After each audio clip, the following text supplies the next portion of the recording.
ಗಣೇಶಾಯ ನಮಃ. ಶ್ರೀ ಗುರುಭ್ಯೋ ನಮಃ. ಶ್ರೀ ಸರಸ್ವತ್ಯೈ ನಮಃ. ಶ್ರೀಮಾತ್ರೇ ನಮಃ. ನಮೋ ನಮಸ್ತೆ ಜಗದೇಕನಾಥೇ. ನಮೋ ನಮಃ ಶ್ರೀ ತ್ರಿಪುರಾಭಿಧಾನೆ. ನಮೋ ನಮೋ ಭಂಡ ಮಹಾಸುರಜ್ಞೆ. ನಮೋಸ್ತು ಕಾಮೇಶ್ವರಿ ವಾಮಕೇಶಿ. ಎಲ್ಲರಿಗೂ ನಮಸ್ಕಾರಗಳು. ಆತ್ಮೀಯರೇ, ಕಳೆದ ಉಪನ್ಯಾಸದಲ್ಲಿ ಶ್ರೀ ಲಲಿತಾ ಅಷ್ಟೋತ್ತರ ಶತನಾಮಾವಳಿಯಲ್ಲಿನ ಅಮ್ಮನವರ 31ನೆಯ ಶ್ರೀನಾಮ ಕಾಮಕೋಟಿ ಮಹಾಪದ್ಮಪೀಠಸ್ಥಾಯೈ ನಮೋ ನಮಃ ಅನ್ನುವ ನಾಮಚಿಂತನೆಯನ್ನು ತಿಳಿಯುವ ಪ್ರಯತ್ನ ಮಾಡಿದ್ದೆವು. ಈಗ ಶ್ರೀಲಲಿತೆಯ 32ನೆಯ ಶ್ರೀನಾಮ ಶ್ರೀಕಂಠನೇತ್ರ ಕುಮುದ ಚಂದ್ರಿಕಾಯೈ ನಮೋ ನಮಃ. ವಿಷಕಂಠನಾದ ಶಿವನ ನೇತ್ರಕ್ಕೆ ಅತ್ಯಂತ ತಂಪಾದ ಆಹ್ಲಾದವನ್ನು ಕೊಡಬಹುದಾದಂಥ ಕೆಂದಾವರೆಯಂತಿರುವ ಶ್ರೀಮಾತೆಗೆ ನಮಸ್ಕಾರ ನಮಸ್ಕಾರ ಅಂತಿದ್ದಾರೆ.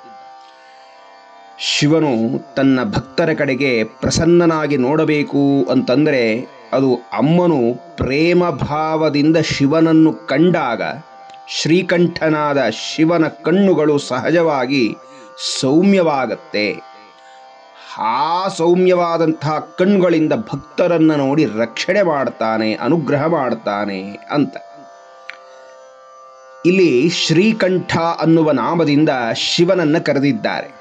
ಶ್ರೀಕಂಠ ಅಂದರೆ ಹಾಲಾಹಲವನ್ನು ಪಾನ ಮಾಡಿದಂತಹ ವಿಷಕಂಠನಾಗಿರುವ ಕಾರಣದಿಂದ ಶ್ರೀಕಂಠ ಅಂತ ಕರೆದಿದ್ದಾರೆ. ಅಮೃತಮತನಕ್ಕಾಗಿ ದೇವದಾನವರು ಕ್ಷೀರಸಾಗರವನ್ನು ಮಥಿಸಿದಾಗ ಮೊದಲು ಬಂದಿದ್ದು ಭಯಂಕರವಾದ ಕಾರ್ಕೋಟಕ ವಿಷ. ಆ ವಿಷದ ಜ್ವಾಲೆಯಿಂದಾಗಿ ಇಡೀ ಸೃಷ್ಟಿಯೇ ಅಲ್ಲೋಲ ಕಲ್ಲೋಲವಾಗುವಾಗ ದೇವತೆಗಳೆಲ್ಲ ಆ ವಿಷವನ್ನು ಹಿಡಿದು ಪರಮೇಶ್ವರನನ್ನು ಪ್ರಾರ್ಥನೆ ಮಾಡುತ್ತಾ, ದೇವಾ ನೀನು ಇದನ್ನು ಸ್ವೀಕರಿಸದೇ ಹೋದರೆ ಇಡೀ ಜಗತ್ತು ನಾವು ಎಲ್ಲರೂ ಸುಟ್ಟು ಹೋಗ್ತೇವೆ, ದಯಮಾಡಿ ಇದನ್ನು ನೀನು ಸ್ವೀಕಾರ ಮಾಡಿ ನಮ್ಮನ್ನೆಲ್ಲ ರಕ್ಷಣೆ ಮಾಡು ಅಂತ ಪ್ರಾರ್ಥನೆ ಮಾಡಿಕೊಳ್ತಾರೆ. ಆಗ ಕೈಲಾಸವಾಸಿಯಾದಂಥ ಶಿವ ಕಿರುನಗೆಯಿಂದ ನಗುತ್ತಾನೆ.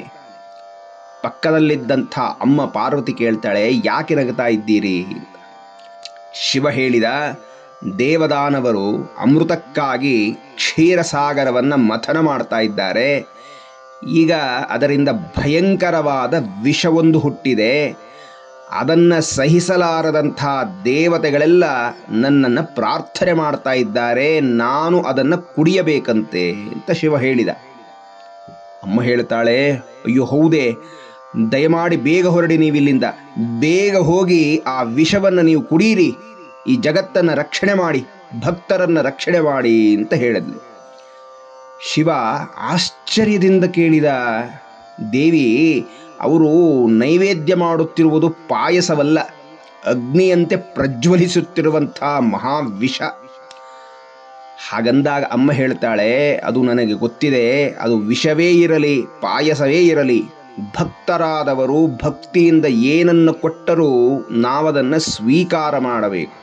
ಅದರಲ್ಲೂ ಭಕ್ತರ ರಕ್ಷಣೆಗೆ, ಧರ್ಮ ರಕ್ಷಣೆಗೆ ನಾವು ಮುಂದಿರಬೇಕು, ಅವರನ್ನು ರಕ್ಷಣೆ ಮಾಡಬೇಕು, ಅದು ನಮ್ಮ ಜವಾಬ್ದಾರಿ ಅಂತ ಪ್ರೇಮ ಭಾವದಿಂದ ಶಿವನನ್ನು ನೋಡಿದ ಮೇಲೆ ಶಿವನು ಎದ್ದು ಬಂದು ಜಗತ್ತನ್ನೇ ಸರ್ವನಾಶ ಮಾಡಲು ಹುಟ್ಟಿದ್ದಂಥ ಆ ಮಹಾವಿಷವನ್ನು ಬೊಗಸೆಯಲ್ಲಿ ಹಿಡಿದು ಪಾನ ಮಾಡಿದ ಪರಮೇಶ್ವರ. ಆದರೆ ವಿಷವನ್ನು ಕುಡಿದಾಗ ತನ್ನ ಉದರದಲ್ಲೂ ಅನೇಕ ಲೋಕಗಳು ಇರುವುದರಿಂದ ಅದಕ್ಕೆ ತೊಂದರೆಯಾಗಬಾರದು ಅಂತ ಹೇಳಿ ಶಿವ ಆ ವಿಷವನ್ನು ತನ್ನ ಕಂಠದಲ್ಲಿ ಇರಿಸಿಕೊಂಡ. ಹಾಗಾಗಿ ಶಿವನಿಗೆ ನೀಲಕಂಠ, ವಿಷಕಂಠ, ನಂಜನುಂಡ ನಂಜುಂಡೇಶ್ವರ ಅನ್ನುವ ಅನೇಕ ಹೆಸರುಗಳೊಂದಿಗೆ ಮತ್ತೊಂದು ವಿಶೇಷವಾದ ಹೆಸರು ಶ್ರೀಕಂಠ ಅಂತ ಆತನಿಗೆ ಬಿರುದು ನಾಮಾಂಕಿತವಾಯಿತು ಅಂತ. ಶ್ರೀ ಅಂದರೆ ಇಲ್ಲಿ ವಿಷ ಅಂತ. ಆ ವಿಷವನ್ನು ತನ್ನ ಕಂಠದಲ್ಲಿ ಇರಿಸಿಕೊಂಡವನಾದ್ದರಿಂದ ಶ್ರೀಕಂಠನಾದ. ಹೀಗೆ ಅಮ್ಮ ಶಿವನ ಪಕ್ಕದಲ್ಲಿ ಇರುವುದರಿಂದ ಶಿವನಿಗೆ ಆ ವಿಷದ ಬಾಧೆಯೇ ಆಗಲಿಲ್ಲವಂತೆ. ಏಕೆಂದರೆ ಆಕೆ ಪ್ರೇಮ ಭಾವದಿಂದ ನೋಡುತ್ತಿದ್ದಂತೆಯೇ ಆ ವಿಷದ ಬಾಧೆ ನಿವಾರಣೆಯಾಯಿತು, ಶಿವನಿಗೆ ಆಹ್ಲಾದವಾಯಿತು. ಅದಕ್ಕಾಗಿ ಹೇಳ್ತಾರೆ, ಶಿವ ರುದ್ರಸ್ಯ ಭೇಷಜಿ ಅಂತ ಮಂತ್ರಗಳಲ್ಲಿ ಇದನ್ನು ಹೇಳಿದ್ದಾರೆ. ಅಂದರೆ ಪರಮೇಶ್ವರನಿಗೆ ಜಗನ್ಮಾತೆ ಔಷಧಿಯಂತೆ ಇದ್ದಾಳಂತೆ. ಶಿವನಿಗೆ ಸದಾಕಾಲ ಮುದವನ್ನು ಆನಂದವನ್ನು ನೀಡುವವಳಾಗಿದ್ದಾಳೆ ಅಂತ. ಹೀಗಾಗಿ ಈ ನಾಮವು ಶಿವಶಕ್ತಿಗಳ ಐಕ್ಯತೆಯನ್ನು ಸಾರುವಂಥ ಸಮಯಾಚಾರವನ್ನೇ ಹೇಳ್ತಾ ಇದೆ ಅನ್ನುವುದನ್ನು ತಿಳಿಯಬೇಕಾಗಿದೆ. ಮತ್ತೊಂದು ದೃಷ್ಟಿಯಲ್ಲಿ ಶ್ರೀಕಂಠನೇತ್ರ ಕುಮುದ ಚಂದ್ರಿಕಾ ಅನ್ನುವುದರಲ್ಲಿ ಕುಮುದ ಅನ್ನುವ ಶಬ್ದ ಇದೆಯಲ್ಲ, ಅದರಲ್ಲಿ ಕು ಅಂತಂದರೆ ಭೂಮಿ ಅಂತ, ಮುದ ಅಂತಂದರೆ ಆನಂದ ಅಂತ. ಶ್ರೀಕಂಠನು ತನ್ನ ನೇತ್ರದಿಂದ ಈ ಭೂಮಿಯನ್ನು ಆನಂದದಿಂದ ಇರುವಂತೆ ಅನುಗ್ರಹಪೂರ್ವಕವಾಗಿ ನೋಡ್ತಾ ಇದ್ದಾನೆ ಅಂತ. ನೋಡಿ, ಶಿವನಿಗೆ ನಿಮಗೆಲ್ಲ ಗೊತ್ತಿರುವಂತೆ 3 ಕಣ್ಣುಗಳು. ಆ 3 ಕಣ್ಣುಗಳು ಭಕ್ತರಾದ ನಮಗೆ 3 ರೀತಿಯ ಪ್ರಯೋಜನವನ್ನು ಉಂಟು ಮಾಡ್ತಾ ಇದೆಯಂತೆ. ಅವನ ಭಾಗದಲ್ಲಿರಬಹುದಾದಂಥ 3ನೆಯ ಕಣ್ಣು ಅಗ್ನಿನೇತ್ರ. ಅದರಿಂದ ನಮ್ಮ ಪಾಪಗಳನ್ನು ಸುಟ್ಟು ಹಾಕ್ತಾನೆ. ಮತ್ತು ಅವನಿಗಿರಬಹುದಾದಂಥ ಬಲಗಣ್ಣು ಸೂರ್ಯನೇತ್ರ. ಅದರಿಂದ ಜ್ಞಾನವನ್ನು ಕೊಡುತ್ತಾನೆ. ಹಾಗೆ ಅವನಿಗಿರಬಹುದಾದ ಎಡಗಣ್ಣು ಅದು ಆಹ್ಲಾದವನ್ನು ಕೊಡಬಹುದಾದಂಥ ಚಂದ್ರನೇತ್ರ. ಅದರಿಂದ ತುಂಬ ಆನಂದವನ್ನು ಕೊಡುತ್ತಾನೆ, ಮುದವನ್ನು ಕೊಡುತ್ತಾನೆ, ಶಾಂತಿಯನ್ನು ಪ್ರಸಾದ ಮಾಡ್ತಾನೆ ಅಂತ. ಹೀಗಾಗಿ ನಮ್ಮ ಪಾಪಗಳನ್ನು ಸುಟ್ಟು ಜ್ಞಾನವನ್ನು ಕೊಟ್ಟು ಆನಂದದಿಂದ ನಮ್ಮನ್ನು ಇರುವಂತೆ ಅನುಗ್ರಹ ಮಾಡುವಂಥದ್ದು ಶಿವನ ಕಣ್ಣುಗಳು. ಅಂತಹ ಶಿವಶಕ್ತಿ ಸ್ವರೂಪರಿಗೆ ನಮಸ್ಕಾರಗಳು ಅಂತ ಹೇಳ್ತಾ ಇದ್ದಾರೆ. ಮತ್ತೊಂದು ದೃಷ್ಟಿಯಲ್ಲಿ ಶಂಕರ ಭಗವತ್ಪಾದರು ಸೌಂದರ್ಯ ಲಹರಿಯಲ್ಲಿ ಈ ಮಾತನ್ನು ಹೇಳ್ತಾರೆ.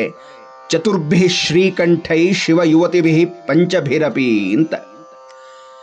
ಈ ಸೃಷ್ಟಿಯೆಲ್ಲ ಆ ಪರತತ್ವವಾದ ಶಿವನಲ್ಲಿ ಲಯವಾಗಿದ್ದನ್ನು ಮತ್ತೆ ಸೃಷ್ಟಿ ಕಾರ್ಯ ಆರಂಭ ಮಾಡಲು ಬಿಂದು ರೂಪದಲ್ಲಿರುವಂಥ ಶಿವ ಸೃಷ್ಟಿಯನ್ನು ಮಾಡಬೇಕು ಅನ್ನುವ ಸಂಕಲ್ಪವನ್ನು ಮಾಡುತ್ತಿದ್ದಂತೆಯೇ ಆ ಇಚ್ಛಾಶಕ್ತಿ, ಆ ಶಿವನ ಸಂಕಲ್ಪ ಶಕ್ತಿಯೇ ಒಂದು ಮಹಾಶಕ್ತಿ ಸ್ವರೂಪಳಾಗಿ ವ್ಯಕ್ತಳಾದಳು. ಮುದುಡಿದ ತಾವರೆಯಂತಿದ್ದ ಈ ಸೃಷ್ಟಿಯನ್ನು ಮತ್ತೆ ಅರಳಿದ ತಾವರೆಯಂತೆ ಈ ಸೃಷ್ಟಿಯನ್ನು ವಿಕಾಸವಾಗಿ ಅರಳುವಂತೆ ಮಾಡಿದವಳು ಶ್ರೀಮಾತೆ. ಕೇವಲ ಅವಳ ಈ ಕ್ಷಣ ಮಾತ್ರದಿಂದ ಈ ಸೃಷ್ಟಿಯು ವಿಕಾಸವಾಯಿತು, ಅರಳಿತು. ಹೀಗಾಗಿ ಶ್ರೀಚಕ್ರವೇ ಈ ಸೃಷ್ಟಿ. ಈ ಸೃಷ್ಟಿಯು ಬಂದದ್ದು ಅಥವಾ ವಿಕಾಸವಾಗಿದ್ದು ಬಿಂದುವಿನಲ್ಲಿದ್ದಂಥ ಶ್ರೀಕಂಠನ ಈಕ್ಷತ್ಯಾತ್ಮಕ ಶಕ್ತಿಯಿಂದ. ಅವಳೇ ಶ್ರೀಮಾತೆ. ಮುದುಡಿ ಇದ್ದಂಥ ತಾವರೆಯು ಅರಳಬೇಕಾದರೆ ಹೇಗೆ ಸೂರ್ಯನ ಆಗಮನವಾಗಬೇಕೋ ಹಾಗೆಯೇ ಸೃಷ್ಟಿಯೂ ಸಹ ತಾವರೆಯಂತೆ ಅರಳಬೇಕಾದರೆ ಅದಕ್ಕೆ ಶ್ರೀಲಲಿತೆಯು ಪ್ರೇಮದಿಂದ ಈ ಸೃಷ್ಟಿಯನ್ನು ನೋಡಬೇಕು. ಹೀಗಾಗಿ ಶ್ರೀಚಕ್ರದಲ್ಲಿರುವಂತಹ ಬಿಂದು ಶಿವಶಕ್ತಿಗಳ ವಾಸಸ್ಥಾನ. ಅಲ್ಲಿಂದ ಆರಂಭವಾದಂತಹ ಸೃಷ್ಟಿಯು ಕುಮುದದ ಚಂದ್ರಿಕೆಯಂತೆ ವ್ಯಾಪಕವಾಯಿತು. ಹಾಗೆ ಶ್ರೀಚಕ್ರದಲ್ಲೂ ಈ ವಿಶ್ವಚಕ್ರದಲ್ಲೂ ವ್ಯಾಪಿಸಿರಬಹುದಾದಂಥ ಶ್ರೀಮಾತೆಗೆ ನಮಿಸುತ್ತಾ ವಂದಿಸುತ್ತಾ ಮುಂದಿನ ಉಪನ್ಯಾಸದಲ್ಲಿ ಶ್ರೀಮಾತೆಯ ಮುಂದಿನ ಶ್ರೀನಾಮಗಳನ್ನು ಚಿಂತನೆಯನ್ನು ಮಾಡೋಣ ಅಂತ ಹೇಳ್ತಾ ಎಲ್ಲರಿಗೂ ವಂದನೆಗಳು. ನಮಸ್ಕಾರ.